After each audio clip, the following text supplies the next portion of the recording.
Bueno, pues así concluye esta conferencia de prensa del presidente López Obrador, muy interesante. Da a conocer que esta tarde se reúne con la secretaria de Energía de los Estados Unidos, que es muy bien recibida, que hay muchos temas que tratar y que pues van a informar sobre su política energética, que le agradecen al gobierno de los Estados Unidos que hayan sido respetuosos de esa política energética independiente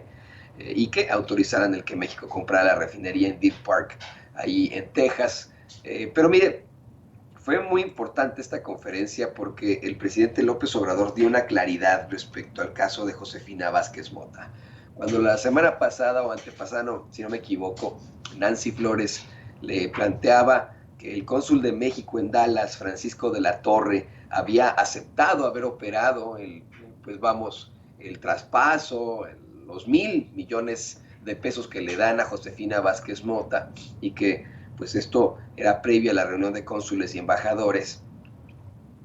El presidente sonó como, bueno, vamos a investigar, vamos a ver qué pasó con todo esto y se dará a conocer. Hoy Nancy Rodríguez, era Nancy Rodríguez de Oro Sólido, le dice al presidente López Obrador que, en primer lugar, y eso está muy interesante que lo comente Nancy, ¿no? Le negaron cualquier tipo de entrevista y la retiraron a ella con un policía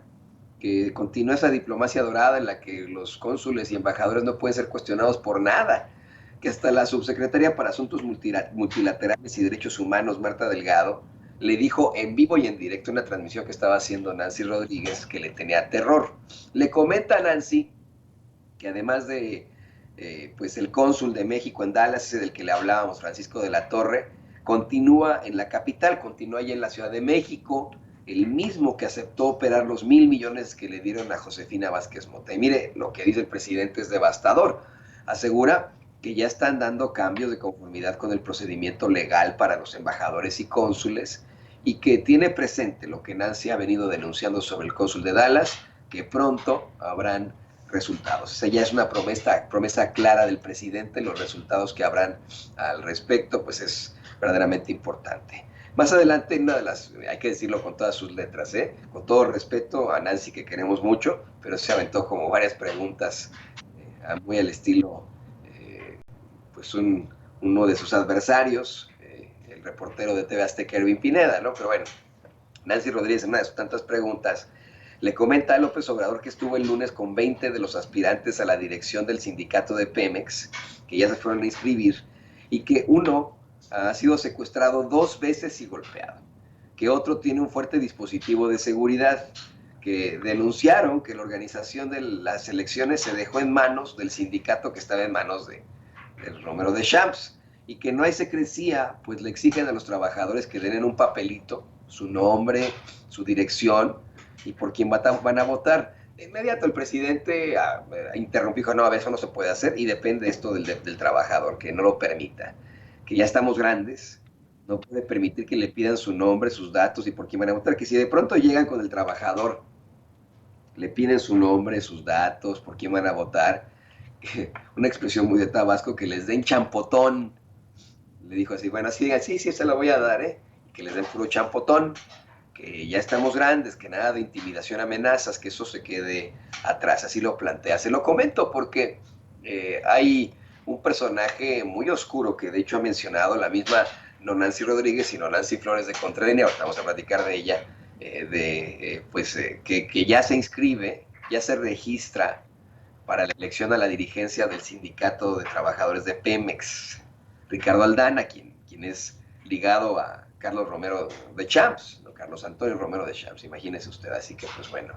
ahí está eso extremadamente duro, extremadamente fuerte.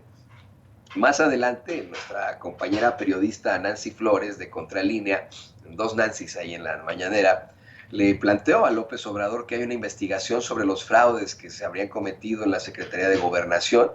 cuando el senador priista Miguel Ángel Osorio Chong era el secretario. Le comentó que a través de empresas factureras se desviaron miles de millones de pesos y que en todo esto está involucrado un funcionario de nombre Gabriel Mendoza Jiménez, algo que nos ha venido planteando aquí en Sin Censura Nancy. Y fíjese qué interesante, ¿no? Los temas no quiero que suene esto a arrogancia, pero los temas que hemos planteado para usted,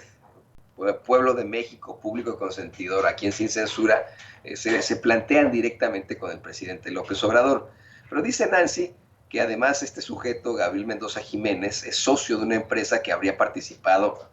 en esas triangulaciones de recursos. Le cuestionó qué ha pasado con las investigaciones, porque ya había sido retirado este tipo, Gabriel Mendoza Jiménez, de su gobierno al haber estado involucrado en el caso Odebrecht, pero que lo recontrataron, fíjese lo que son las cosas, lo recontratan, ¿no? Imagínense. Bueno, pues el presidente le comenta que la investigación está ya a cargo de la fiscalía, pero que van a intervenir informando sobre lo que está haciendo ese funcionario en su gobierno y pidiéndole a la fiscalía que dé a conocer cómo va la investigación. Pidió que debe tomarse en cuenta que no hay impunidad para nadie. Así que bueno, pues van a informar sobre ese nuevo escándalo de los desvíos en la Segov, Osorio Chong.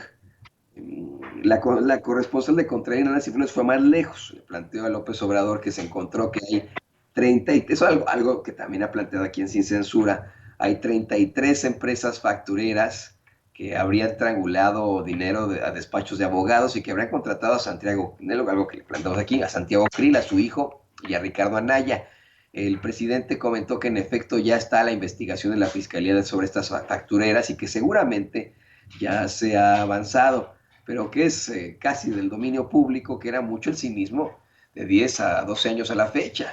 que hasta que llegó al gobierno pues empezaron a proliferar esas factureras. De hecho, el presidente dio a conocer que se hace una investigación en la campaña de Enrique Peña Nieto sobre algunos donativos. De hecho, en unos momentos más le vamos a informar sobre esta situación verdaderamente lamentable en la que le están exigiendo al INE que reconozca y que revise información de la Fiscalía General de la República sobre las chingaderas y cochinadas en las que incurre Enrique Peña Nieto. Lo vamos a comentar unos momentos más, en menos momentos, pero le decía que ante esto que planteaba Nancy Flores, el presidente da a conocer que se hizo una investigación en la campaña de Enrique Peña Nieto sobre algunos donativos, que recuerda que apareció una empresa donante en Chihuahua y se fue a investigar la empresa, pero que era una casa en la que nadie pues, conocía al dueño de esa supuesta empresa, ¿no? Detalló que el Banco de México tiene que mantener esas operaciones públicas, que ahí se obtiene la información,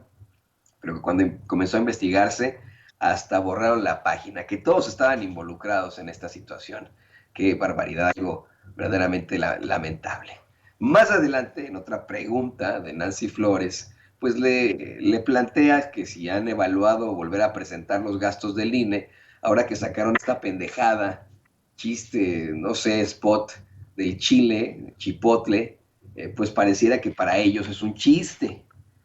Cuando se determinó, pues ya que en efecto hay gastos excesivos en el Instituto Nacional Electoral, que el pueblo de México les paga a los consejeros electorales sus coches, hasta con chofer, la comida, los gastos médicos, la caja de ahorro, etcétera, etcétera, etcétera. Cuando otros empleados del INE, esto me da mucho coraje, fíjese,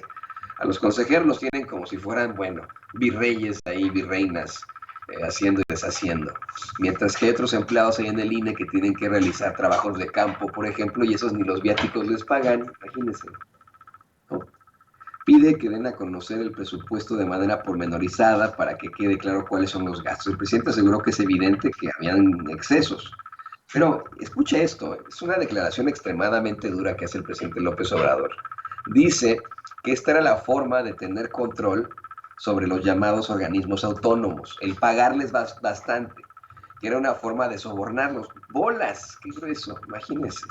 Es como lo que le comentábamos al principio de esta transmisión al cuestionar que Ricardo Salinas Pliego no quiera pagar sus impuestos y que tenga obviamente su panorama informativo en Azteca Noticias dando una información muy distinta, ¿no? El presidente López Obrador al hablar de cuestiones gubernamentales y al hablar de estos organismos autónomos, plantea claramente cómo es que con estas lanas que les daban impresionantes, esos salarios millonarios, la intención era sobornarlos, era decirles no te pago para que me pegues, ¿no? Que dice, por ejemplo, y haciendo el comparativo, que los expresidentes recibían pensiones de 5 millones mensuales en total, al sumar las prestaciones, los ayudantes que les daban, los achichincles que les daban, y aparte guardias del Estado Mayor Presidencial, que en el caso de los ministros 650,000 pesos, por ejemplo, pero que los consejeros electorales se equiparan en lo que se gana en el Poder Judicial y que el gasto del INE ha venido creciendo, que no ha habido un plan de austeridad, que es un plan verdaderamente necesario. De hecho, pone varias gráficas el presidente de los altos salarios de funcionarios en México, eh, de cómo es que los expresidentes tenían una pensión altísima, exhibió cómo Calderón recibía mucho más de pensión que Bush, imagínese usted, ¿no? Y además le exige al INE que simple y sencillamente aplique la autoridad de su gobierno, que no les pide mucho, que él está dando la pauta para que se reconozca como es que sí puede haber austeridad, así de sencillo, pero bueno, pues ellos no lo quieren ver de esa forma, ahí está, ¿no? Qué terrible, y bueno, le voy a pedir a don David que nos grabe